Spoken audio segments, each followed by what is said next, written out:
नमस्कार, स्वागत है। आप देख रहे हैं न्यूज 18 का डिजिटल प्लेटफॉर्म। मैं हूं आपके साथ पूजा सचदेवा।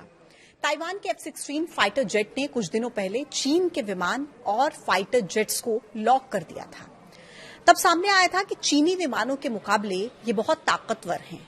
लेकिन अब एक ऐसी खबर आई है जिसके कारण ताइवान की वायुसेना को अपने सभी F-16 लड़ाकू विमानों को अस्थायी रूप से उड़ान से रोक दिया है और प्रशिक्षण मिशन को भी निलंबित कर दिया है। ताइवान ने अपने सभी F-16 फाइटर जेट्स को ग्राउंडेड कर दिया है। और ये फैसला क्यों लिया गया? ये फैसला मंगलवार की देर रात को एक F-16 फाइटर प्लेन के क्रैश होने के बाद लिया गया। दरअसल इसी हफ्ते एक F-16 फाइटर जेट और उसका पायलट रहस्यमयी तरीके से लापता हो गए थे। माना जा रहा है कि जेट समुद्र में क्रैश हो गया। ये लड़ाकू विमान एक ट्रेनिंग अभ्यास पर था। बताया जा रहा है कि ताइवान के लगभग 150 F-16 फाइटर जेट्स को उड़ान भरने से रोक दिया गया है। राष्ट्रपति लाई चिंग-ते ने कहा कि रक्षा मंत्रालय ने बड़े पैमाने पर सर्च और रेस्क्यू ऑपरेशन चलाने का निर्देश दिया है। सबसे पहले आपको विस्तार से बता देते हैं कि क्या हुआ था। देखिए, जानकारी ये है कि मंगलवार की रात ताइवान के पूर्वोत्तर तट के पास हुआलियन एयरबेस से उड़ान भरने वाला एक अमेरिकी F-16 jet night training mission पर था।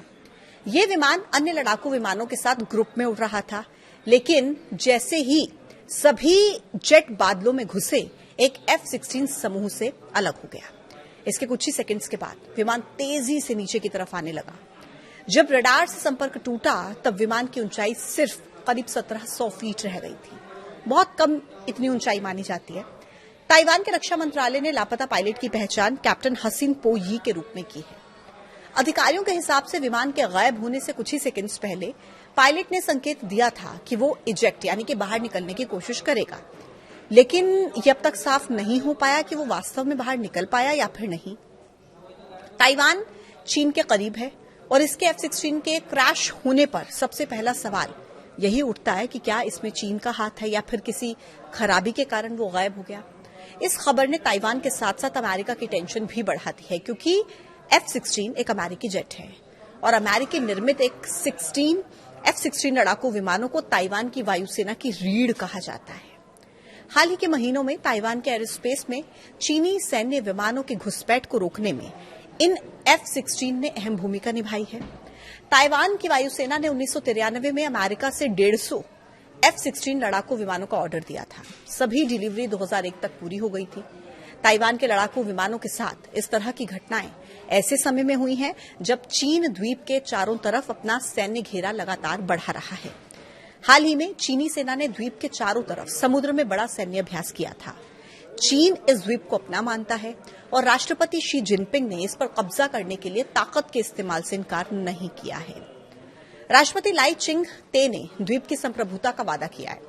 चीन की बढ़ती हुई आक्रामकता के जवाब में साई ने पिछले साल अक्टूबर में ताइवान की सेना को आधुनिक बनाने का वादा किया था।